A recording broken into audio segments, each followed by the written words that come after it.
Egaa miidiyaan hawaasummaa fi mainstream miidiyaan roolii guddaa taphataa jiran biyya kana keessatti garuu lamaan isaanii compare goonee hoggaa laallu miidiyaan hawaasummaas rakkoo mataa isaatii qaba. Hawaasa dogoggorsa yeroo tokko tokkotti yeroo kaan immoo shape yeroo godhutu jira. Haa ta'uutii rooliin miidiyaa hawaasummaa mainstreamii dhuunfatee jira biyya kana keessatti. Amma mainstream miidiyaa yoo laallu yeroo tokko tokko miidiyaa hawaasummaa waabeeffachuu irra iyyuu sadarkaa gahantu jirani. Amma miidiyaa tokko miidiyaadhuma guddaadha faana natti fakkaata. Miidiyaa hawaasummaa irra nam tokko waabeeffatee oduu barreessee argeera. Innaa sadarkaa sanarra jira. Kun maaliif ta'uu danda'a yoo jenne yeroo tokko tokko miidiyaan mainstream miidiyaan kuni odeeffannoo wayitawaa uummata biraan daddafee gahuu hanqachuu bal'inaan mul'ata. Kun dadhabbina biyya kana keessatti mul'ata. Keessattuu edda jijjiirama kana asitti kan argaa turre kanadha. Inni lammaffaa imaammata keessattuu yeroo yerootti bahu ijaarsa biyyaa irratti kallattii agarsiisuu hanqina guddaa jira. Kun xiyyeeffannaa guddaan itti kennamuu qaba.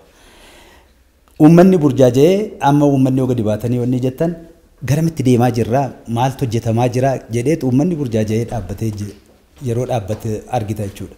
Amma danda'ametti miidiyaa hawaasummaarra warri jirru isuma sana shape godhuudhaaf miidiyaa dheeguu dhiifneetu hariiroodhuma yookaan immoo haaluma jirurraa waan takka odeeffannoo inni argannu uummata qabachiisuuf yaalla jechuudha. Kun baay'ee sirratuudha kan barbaachisu jechuudha. Inni kan biraa gama mainstream miidiyaa keessatti amma hanqinni arginu maali? Furmaan isaas gara gaazexeessitootaatti yoo deebine ani yeroo baay'ee si'aayina irraa argaa jiru.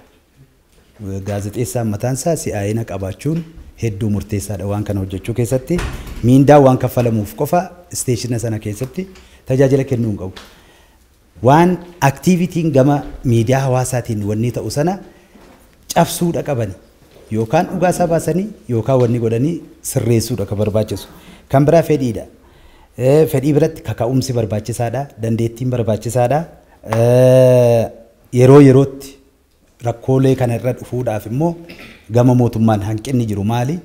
Leenjii kennuu, workshooppii kennuu, update gochuu, miidiyaa sanas, gaazexeessitoota sanas caasaan rakkoo keessa hoo jira ta'ee akkuma amma obboleessi kiyya Mahammad kaasee isa sirrii yeroo yerootti faana bu'anii sirreessuudha. Miidiyaa jechuun mootummaa arfaffaati. Mootummaan amma ibsa hin baasa. Ibsa hoggaa baasu ibsuma sana dubbifameetu bira darba. Ibsa sana keessatti uummata hin fayyadamu hin fayyadu. Uummanni kana irratti maal jedha? Hanqina kan akkamitti sirrachuu danda'a? Mootummaatti agarsiisuu danda'uu qaba ture. Innaa yeroo baay'ee inni sun dubbifama bira darbama jechuudha. Waan akkasii kun sirrachuu qaba. Amma yeroo tokko tokko magaalaa kana keessa deemu FM'n hin dhaggeeffadha. FM'n waan achirratti dhiyaatu uummata keenyaaf biyya kanaaf ijaarsa biyya kanaatiif maal fayyadaa jedheetan dhaabbadhee yeroo tokko tokkoof gaafadha. FM'n bal'inaan maallaqni itti bahee moonni ta'etu hojjetama. Magaalaan guddittii Gaanaa eenyu jedhamtee wal gaafata. Kun qotee bulaa bira gaaree doon maal fayyada qotee bulaa sanaaf? Innaa waan qilleensa sana irratti yeroo sanatti dhiyaatuu qabu waan hedduutu jira. Qotee bulaa kan si'eessu biyya kana ijaarsa biyya kanaa keessatti kan onnee horuu. Isa dhiisanii rakkina uummatni qabu keessattuu gama tajaajila bulchiinsa gaarii argachuutiin rakkoo hedduutu jira. Isa dhaqanii baasanii innaa gara miidiyaatti fidan karaa tokkoon ijaarsa biyya kanaa gargaaru, mootummaallee gargaaru, uummata gargaaru. Miidiyaan rakkoo uummataa soqee wayita baasu wanti sun akka inni fooyya'ee biyyi sun gara guddinaatti akka isheen deemtu godha jechuudha. Innaa kun bal'inaan hin mul'ata. Kan biraa immoo miidiyaalee wal harkisuutu jira biyya kana keessatti. Amma ETV yoo fudhattanii fi OBN yoo fudhattan garagara wanni isaanii.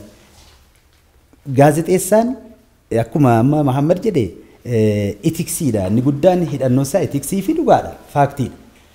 Inni hafeetu garuma barbaadanitti micciiranii dhiyeessuu kanatu jira.